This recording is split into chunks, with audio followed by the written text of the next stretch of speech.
Vandaag het tweede deel uit de persconferentie van de Nieuwe Leeuw, waarbij voorzitter Mungra verder ingaat op het verkiezingsprogramma van de Nieuwe Leeuw. Mungra die geeft aan dat het verkiezingsprogramma van de Nieuwe Leeuw niet alleen bestemd is voor zijn politieke partij, maar voor alle andere politieke partijen die hiervoor belangstelling hebben. Wij voeren nu naar voorzitter Mungra van de Nieuwe Leeuw. Ik moet zeggen, inderdaad, we hebben toen megafront. Ik ga u zeggen dat megafront verwacht was voor ons, vandaar dat we ons niet zozeer naar buiten hebben horen praten daarmee. Wij zijn bij die verkiezing het onderwerp geweest van verschrikkelijke intrige en verschrikkelijke, laten we zeggen, zaken die zijn gebeurd. Om je indruk te geven dat van onze bijna 200 zoveel kandidaten in Sipaliwini, die waren ingediend, zijn maar 4 op de lijst gekomen. En zit niet aan de onafhankelijkheidsbureau, maar van partners die waren geïnfiltreerd vanuit de NDP in onze gelederen. Dat betekent dat ik daar direct kon inpakken. In die kering ook hetzelfde gebeurt, waarbij de helft, en met name al onze RR en DR's, van al de 47 waren 2 of 3 maanden erop gebracht. Allemaal intrige. Een van de partners die 2 weken voor de verkiezing, ik wil niet zeggen, zo hard zeggen, maar die meneer is toen plotseling verdwenen, heeft een groot som geld gehad, alles in de steek gelaten. Dat soort dingen is ons overkomen. En dus met name het kapitaal en die intrige, men heeft het op een of andere wijze zwaar op ons gemint. Zeker als partij, ik wil niet in namen en dat soort dingen, maar dat in onze stijl gaat. Maar men heeft heel hard op de man gespeeld wat ons betreft. En dat is ons inderdaad funest geworden. Dus vandaar dus dat die verkiezing wat voor ons betreft niet een echte juiste ding gaf. Het is een totale farce geweest. Maar vandaar dat wij heel kieskeurig zijn geweest nu, zeker wanneer we kijken naar partners en op de wijze waarop we dingen doen. Hoeveel stemmen en als ik dat mag vertalen in zetels verwachten? Ik hoop en we werken er naartoe dat wij tenminste 3 of 4 zetels binnen kunnen krijgen als partij.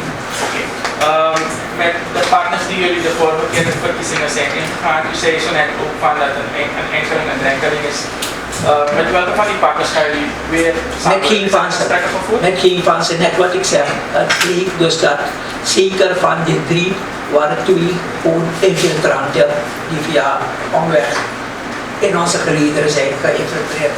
Het is heel moeilijk, maar het is helaas de praktijk in Suriname dat je in de politiek met al dit soort dingen rekening moet houden. Met welke partij hebben jullie een gesprek gevoerd? Nieuwe partijen, bestaande partijen? Nee, we hebben dus met de grote bestaande partijen hebben wij gesprekken gevoerd, waarmee we goede relaties onderhouden. En waar mogelijkerwijs dus waarschijnlijk die samenwerking uit zal gaan bestaan. Wilt u die namen noemen van die partij? Het zou niet netjes zijn als ik dat doe zonder dat ik de partners zelf heb geconsulteerd. Snap je? Ja. Maar u zal er wel op korte termijn wel van merken. Maar u mag weten dus dat in principe ga ik u zeggen bij de komende verkiezing, niemand is onze vijand, nee, eigenlijk vijand moeten we nooit gebruiken in de politiek. Niemand is onze tegenstander.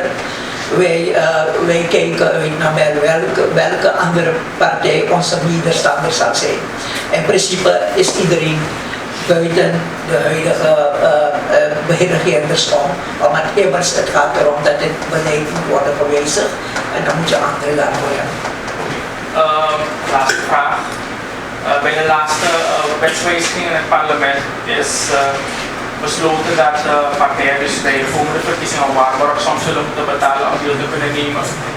Verschillende partijen hebben dus aangegeven van, dat dat een probleem zal zijn voor hun om de middelen te kunnen vergaren. Hoe zal DNL hiermee omgaan? Van waar zullen de middelen van de DNL komen? Hebben jullie als sponsors? Oké, als u vraagt naar waar middelen zouden moeten komen om dat bedrag te betalen, zou geen enkele politieke partij in feite in staat zijn om het op te brengen bij contributies. Geen enkele partij heeft meer dan 10.000, 15.000 ooit kunnen opbrengen. Geen enkele in Suriname. Dus partijen krijgen meestal hun middelen via andere bronnen, vaak uit donaties. Wij zelf in onze politieke partijprogramma staan dat wij zelf wettelijk dingen willen vastleggen ten aanzien van de herkomst van de financiële middelen van politieke partijen. Dat men moet aantonen waar en wat, om te voorkomen dat kapitaal en met name de onderwereld, de drugsgerelateerde wereld, te veel invloed krijgen op partijen. Wij willen dat soort witwasmensen en drugsmensen, die willen wij compleet niet. Wat wij gaan opbrengen, dat gaan we opbrengen middels donaties uit de sympathisanten, ook uit onze eigen mensen, ja, die dat opbrengen. En als het moet, zal je dat moeten doen. Hoewel ik vind dus dat dat geen correcte maatregel is, omdat je enkele politieke partijen steeds meer, vooral de kleinere, je moet weten, voor elke verandering in de toekomst moet komen van een nieuwe wet.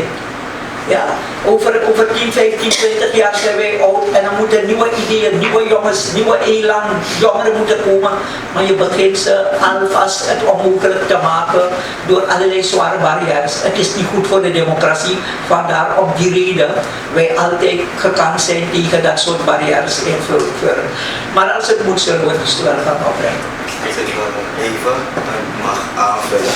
Ik ben zelf geen lid van enkele politieke partij. Ja, maar ik ben economisch, maar die heeft iets in mij. Ik kan bij alle partijen zien, in elk geval partijen die niet bezig zijn met de destructie van dit land. Dus wat dat aangaat, zitten we ook bij de VHP, we vertellen ook gezien, NPS, ABOP, al over. Dat zijn de partijen eigenlijk waarop we terug moesten vallen. Ja, omdat dit wat we meemaken, waar zelfs mensen doodgaan, we niet. Ja, we hadden het kunnen voorzien, maar niet hadden verwacht in deze mate in die 9 jaar.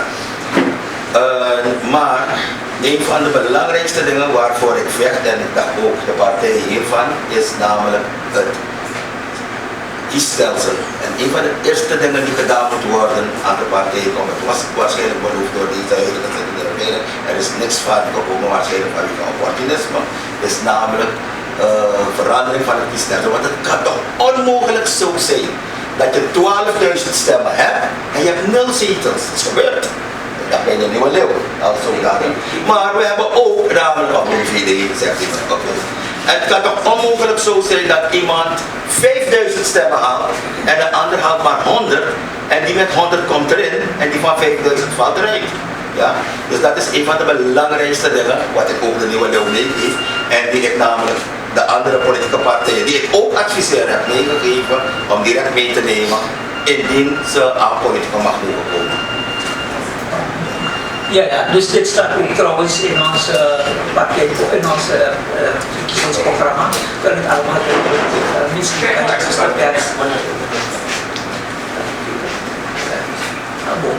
u kan het zo meteen na deze, als we afgesloten kan u ook exemplaar bij de secretaris hebben.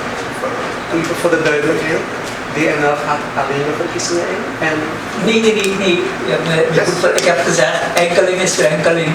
We gaan sowieso in gezamenlijk verband met andere politieke ja, maar dat is nog verboden.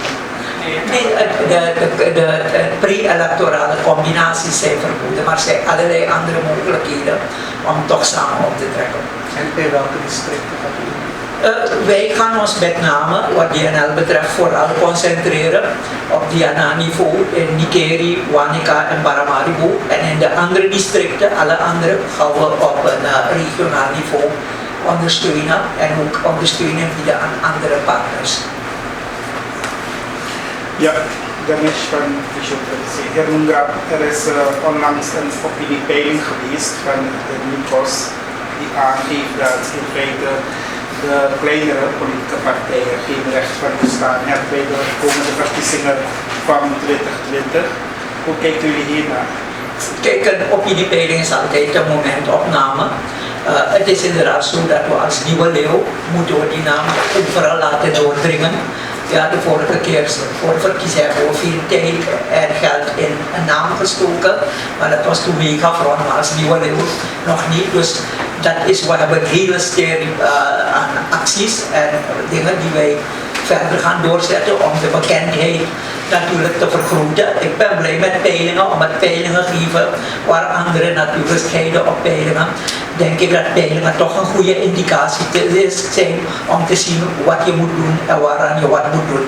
En dat nemen we en daar gaan we op werken. Het is een momentopname, we hebben nog een jaar te gaan. Dus er is nog ruimte genoeg, denk ik, wat dat betreft. Maar in ieder geval, we merken inderdaad op dus dat we met name die verspreiding. Veel mensen kennen mij als ze me zien, BVD. In feite is de Nieuwe Leeuw het voortzetting van de BVD onder een andere naam. Maar ze kennen je niet onder die naam. Dus Nieuwe Leeuw en die naam gaan wij hard aan werken om het overal te laten doorbrengen. Na de verkiezingen van 2015 was er bijna niets te horen meer van de Nieuwe Leeuw. Waarom? Ja. Nou nee, kijk, wanneer een nieuwe regering aan de macht komt, moet je ze het voordeel van de twijfel geven. Dus je moet niet direct beginnen te springen. Wij hebben wel op gezette tijden en op bepaalde momenten hebben we steeds aangegeven en onze stem laten horen. Als u dus in de media nagaat, zal u zien dat we elk jaar zeker een aantal keren met standpunten en met berichten zijn uitgekomen.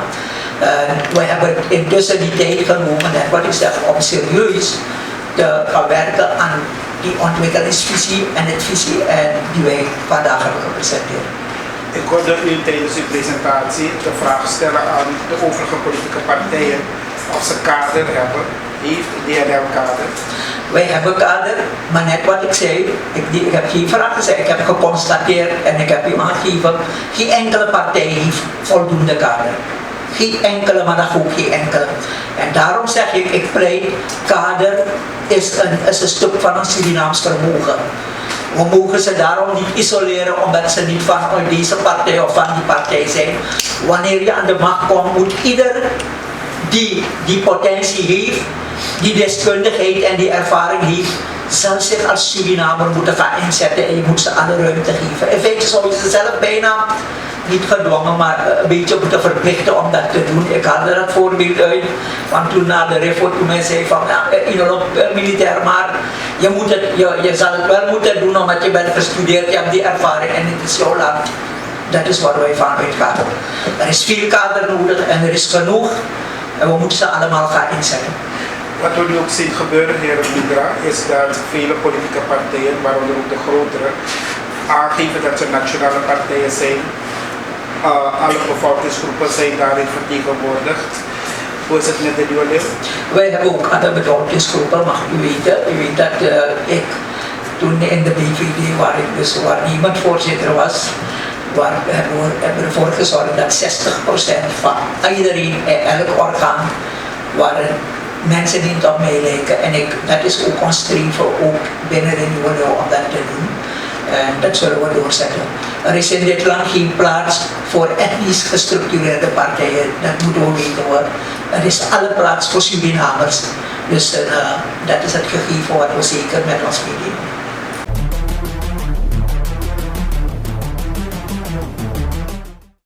De aanbesteding van het baggerproject Suriname Rivier zal in de eerste week van mei 2019 aanvangen.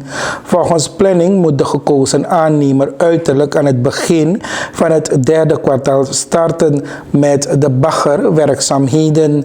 Dit deelt minister Patrick Pengel van OW-TNC mee nadat hij door de Maritieme Autoriteit Suriname is geïnformeerd over het project. Pengel stond aan de leiding van een technisch team van het ministerie. Tijdens deze meeting is met name de planning tot en met de start van het project, inclusief de aanbesteding in details besproken. Bernice Mahabir en Shailes Bedlu van de MAS zijn ingegaan op de herziene milieustudie die in afrondende fase is. De documenten zullen deze week naar het NIMOS verstuurd worden voor finale goedkeuring. Het NIMOS was volledig betrokken bij het onderzoek en de verwachting is dat het finale document goedgekeurd zal worden, zegt het kabinet van het ministerie in een persbericht.